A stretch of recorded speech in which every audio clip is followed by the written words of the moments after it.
Bonjour à tous. Je dirais que c'est un réel plaisir donc, de passer encore une fois de plus vous dire bonjour. Hier, ça faisait une semaine exactement que l'incident est arrivé. Je vais passer voir là où la roquette est tombée. Mais sachez une chose, c'est ceux qui sont là pour vous protéger en fait, qui ont malheureusement fait l'incident. Parce que vous les voyez postés autour, ils vous fatiguent beaucoup sûrement ces derniers temps chaque matin. Parce qu'ils ont renforcé la sécurité depuis plusieurs mois, qui amène beaucoup de fouilles et de désagréments. Mais c'est pour vous. C'est pour que quelqu'un ne puisse pas venir vous faire du mal ici parce que vous êtes très important, c'est un lieu stratégique. C'est dans le cadre de leur élève que, en voulant vérifier un certain nombre de choses, malheureusement, donc, quelqu'un a fait partir le coup. Et ceux-là qui étaient à côté là-bas et celui qui a actionné ont été blessés aussi. Donc ils ont été transportés à Yalgado ce jour-là. Dieu merci, ils ont quitté Yalgado. Avec quelques séquelles bien sûr, parce que la roquette, ça ne pardonne pas, notamment au niveau de la main. Malheureusement, la roquette s'est dirigée dans la cour de la RTB ici. Et on peut rendre encore grâce à Dieu parce qu'il n'y a pas eu de victimes en tant que telles. Il y a eu 2 blessés pris en charge par l'infirmerie de la présidence. Immédiatement, l'aide de camp après le conseil a pu venir aussi constater les dégâts et me rendre compte donc de la situation des blessés qui était stable. Et j'espère qu'ils vont encore mieux. En tant que civil, c'est normal. Le traumatisme, vous n'avez jamais entendu une roquette détonner à côté, encore que vous soyez comme une cible, ça se comprend. On a mis en place une équipe de psychologues pour essayer de prendre en charge notamment ces 2 blessés-là et tout le personnel. Ce n'est pas fait à dessein contre vous. Voilà, c'est juste un incident, ça arrive. Dans le maniement des l'arme, ça arrive toujours. Voilà pourquoi ce qu'on appelle dans l'ISTC chez nous, il y a des règles. Voilà. Malheureusement, des incidents peuvent arriver, ça arrive toujours. Et souvent même c'est malheureux. Donc là, on peut rendre grâce à Dieu qu'il n'y a pas eu vraiment de mort. Et tous les blessés sont en train de recouvrir la santé. On dit Dieu merci. Personne ne veut se faire surprendre. Donc quand une relève arrive là, chacun veut vérifier que ces instruments de travail là marchent très bien. C'est normal, c'est logique. Voilà. Mais nous sommes en ville et ces incidents ne doivent pas arriver en ville. Donc, ne soyez pas plus apeurés que ça. Et j'espère que la tension est en train de baisser. On a duré avant de venir vous voir parce que, avec juste raison, on pourrait vous expliquer le pourquoi. Sinon, dès le lendemain, on pourrait venir vous voir. Mais on a fait sciemment et je pense que vous comprendrez. Voilà, vous aurez l'occasion de poser vos questions éventuellement et qu'on pourrait répondre. On va causer à bâton rompu pour vous déstresser un peu parce que depuis là, je vois qu'il y a tellement d'informations qui fusent de partout. Et vous-même, vous posez des questions aussi. Excellence, bonjour et soyez les bienvenus. Je vous en prie. Justement, par rapport à l'incident qui s'est déroulé mercredi dernier, en tout cas, il n'en fallait pas plus pour alimenter les réseaux sociaux et même certains médias qui parlent de mutinerie des hommes et de votre probable fuite vers une destination inconnue. Que s'est passé exactement? Peut-être qu'ils allaient dire même que le directeur de la télé a été enlevé aussi. Bon, il n'en est rien. Hein. Voilà. Et souvent, on a l'habitude de dire un certain nombre de termes, les gens disent de ne pas le dire. Mais la réalité est là, en fait. Voilà, il y a des apatrides, il y a des ennemis de la nation. Et il y a un discours de Sankara que je vois que vous avez fait passer la dernière fois que je suivais. C'est d'actualité, c'est comme si nous sommes aujourd'hui et qu'il est en train de parler, en fait.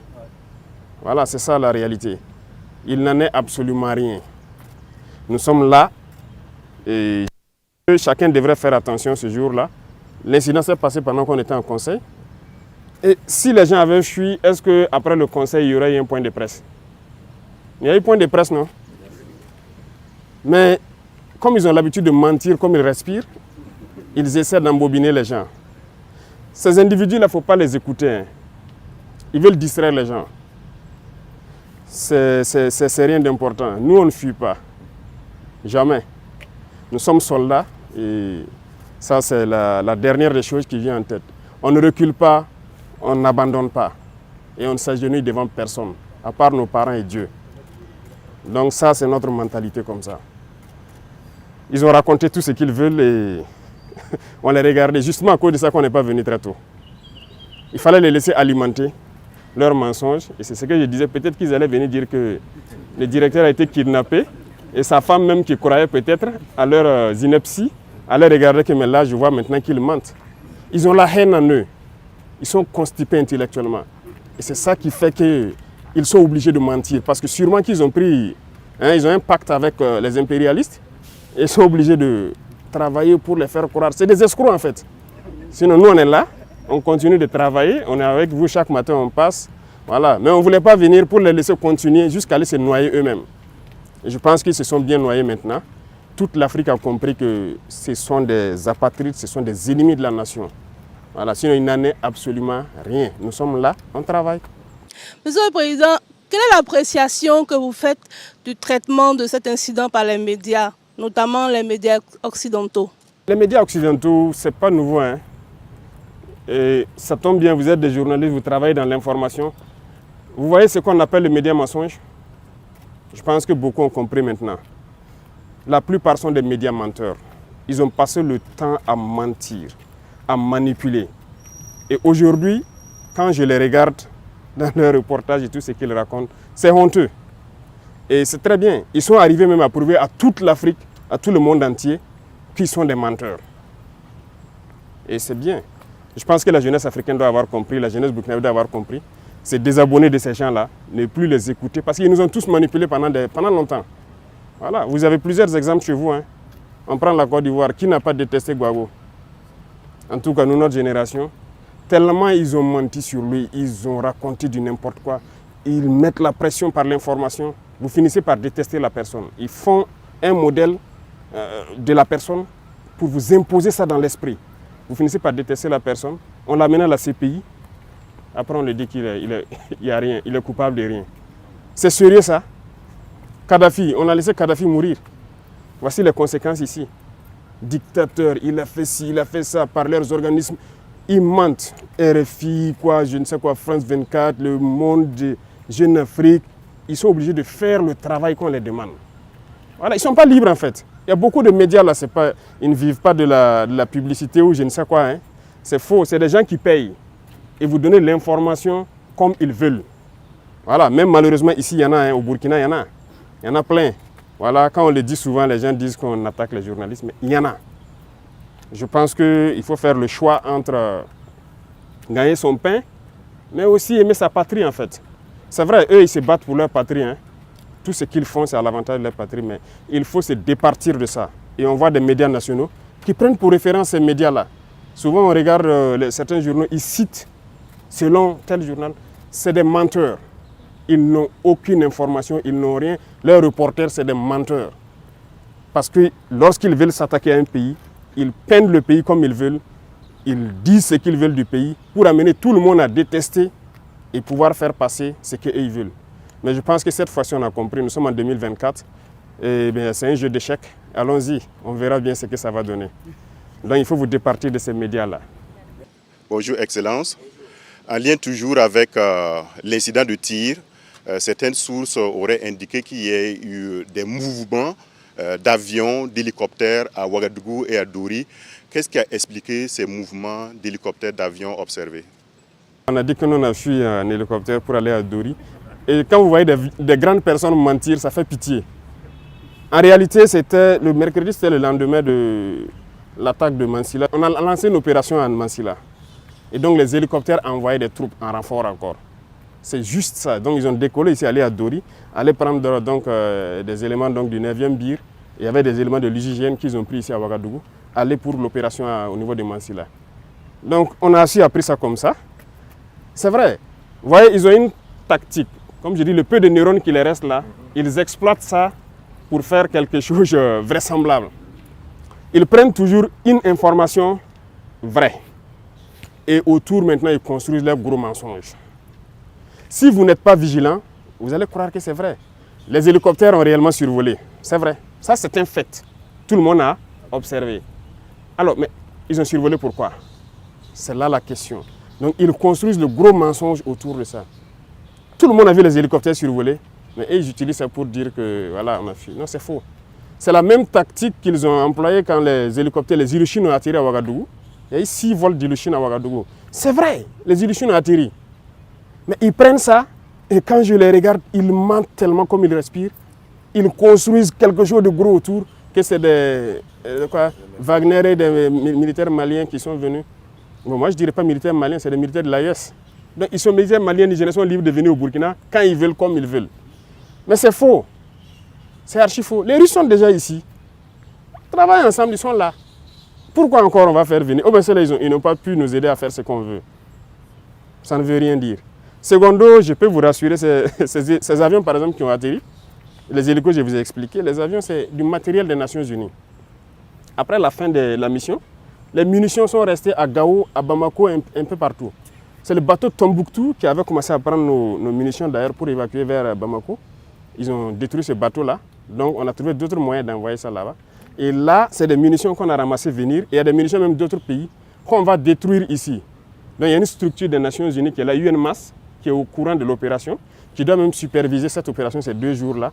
C'est des munitions donc, de la mission qu'on a ramassées. À Gao, on avait une FPU, et à Tombouctou, on avait nos hommes, les munitions étaient à Bamako. C'est tout. Mais l'acharnement là doit vous permettre de comprendre qu'il y a quelque chose de bizarre quand même. Donc c'est faux. Les mouvements d'humeur, c'est faux. Il n'y a rien eu. Et ça fait que hier ou c'est avant-hier là, l'état-major était obligé de communiquer. Mais nous ne voulions même pas qu'il communique. Mais c'est parce que les parents des soldats à Dori ont commencé à les appeler. On a appris que c'est vous qui voulez vous mutiner ou quoi. Les enfants disent, ils sont en opération même. D'autres sont vers Manzila, d'autres sont vers Bani en opération. Et les parents les emmerdaient beaucoup. Donc ils ont demandé à ce que, est-ce que l'état-major peut communiquer vraiment pour qu'on arrête de les emmerder, de les laisser se concentrer sur leurs opérations. Vous voyez ce qu'ils font?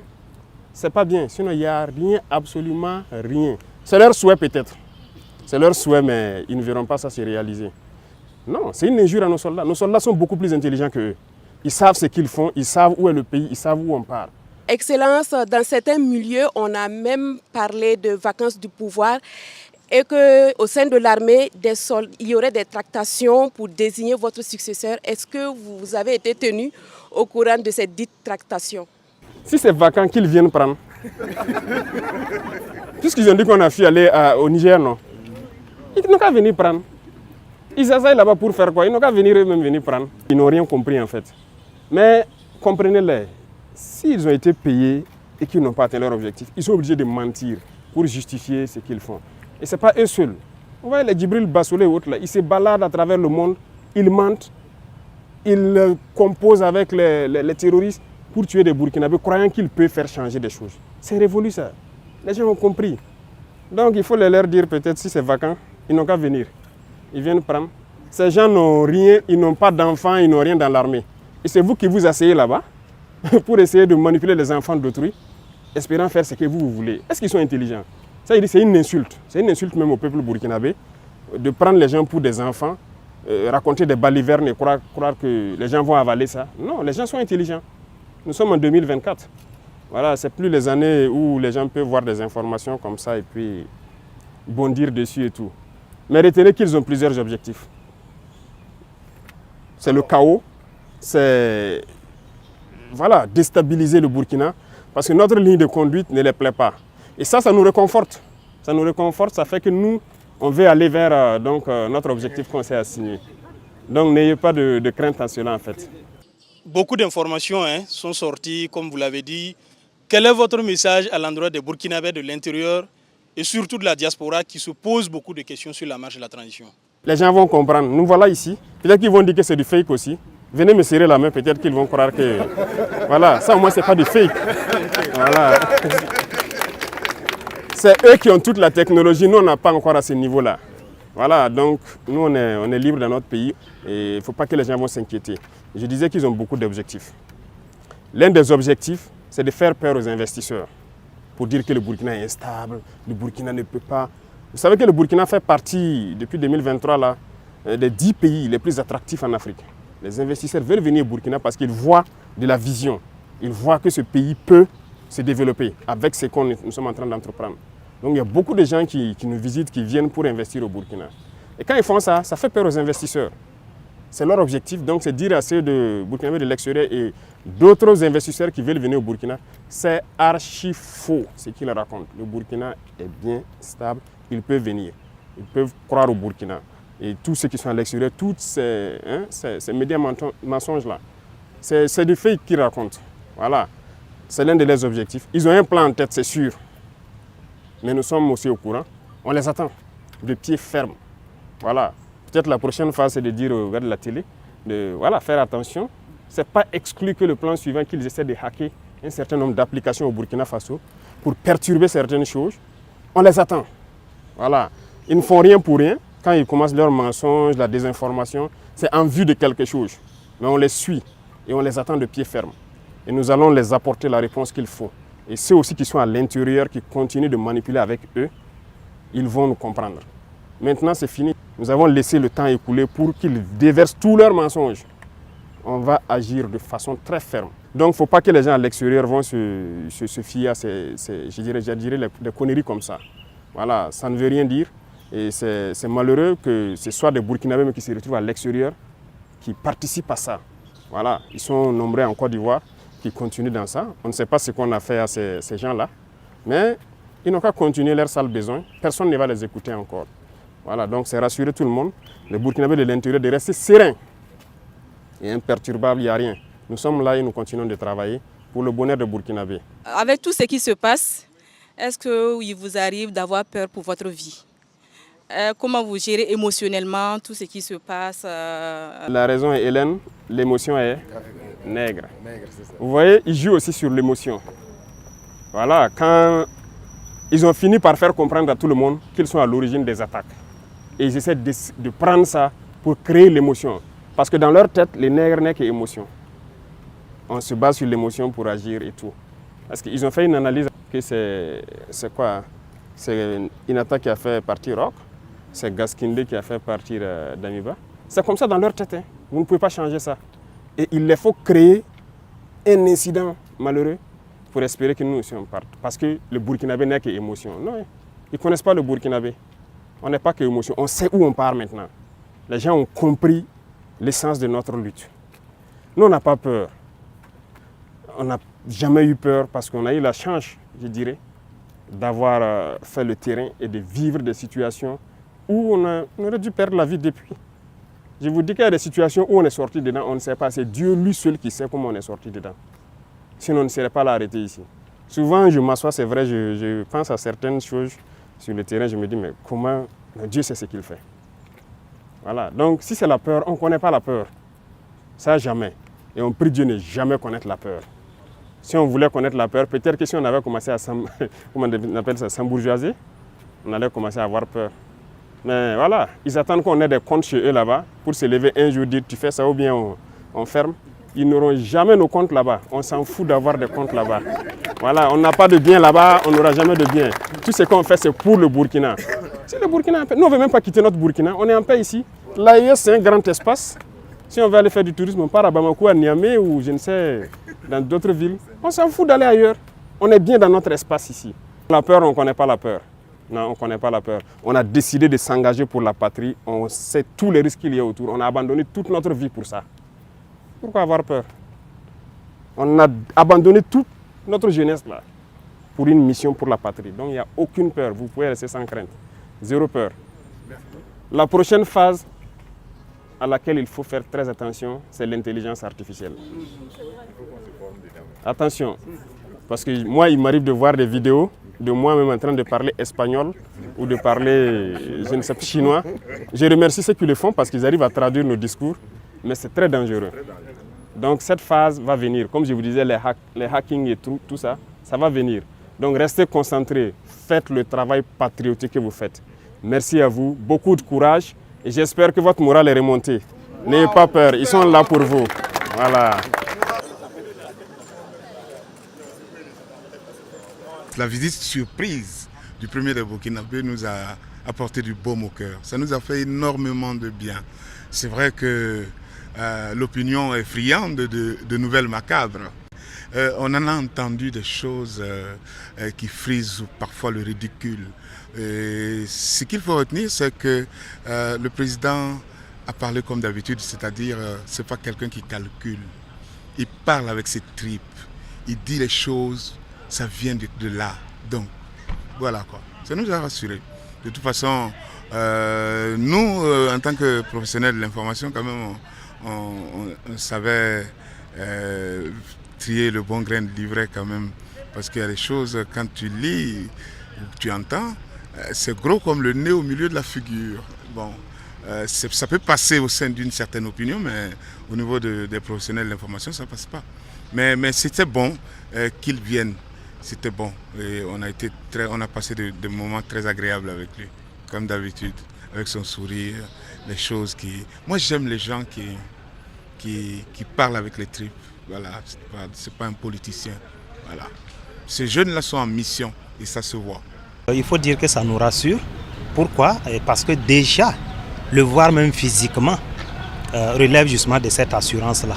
Parce que les rumeurs sont allées dans tous les sens, évoquant son exfiltration, il se serait réfugié ailleurs, il serait même dans un autre pays. Donc, le voir physiquement, et il y en a même qui ont évoqué des blessures, voilà, qu'il aurait été touché. Voilà, donc tellement d'informations ont circulé, je ne sais à quel dessein, mais je pense que sa présence déjà rassure à plus d'un titre. Ça, c'est un premier aspect. Ensuite, les thématiques qu'il a eu à aborder, c'est plus que rassurant puisque, vous avez vu, il a repris, j'allais dire, chaque rumeur qu'il a démontée. Et moi, ce que je retiens, c'est la faculté qu'ont ces gens qui font circuler les rumeurs là, de se baser sur un fait réel et de bâtir toute une histoire autour. Je vais juste prendre l'exemple de l'incident qu'il y a eu ici. Effectivement, il y a eu incident. Mais après, on nous raconte qu'il y a eu des morts. Il y a eu, même nous, on a été personnellement appelés pour démentir. Voilà, le fait qu'il y ait eu, par exemple, certaines rumeurs qui évoquent qu'il y a eu des rafales et des morts à la RTB. Pendant que moi, j'ai été témoin oculaire. Je n'ai rien vu dans ce sens. J'ai vu des dégâts matériels et ça a été montré à la télévision nationale. Et les gens n'ont pas voulu croire en ces images qui ont été diffusées, le communiqué qui a été diffusé. Les gens ont balayé tout ça du revers de la main parce qu'il y avait de l'existant. Sur lesquels existants, ils se sont basés pour construire justement leur méga mensonge. Donc je pense que c'est vraiment plus que rassurant parce qu'il a démonté chaque rumeur en apportant des preuves et des arguments qui ne font que rassurer, je pense, tout le monde. Et partant de là, je pense que ça nous donne vraiment du baume au cœur pour davantage nous investir. Et nous avons même été qualifiés des VDP de l'information. Voilà, je pense que quelque part, c'est dire que l'autorité a vraiment et pleinement conscience, voilà, du rôle crucial que nous jouons ici en tant qu'agents de l'information.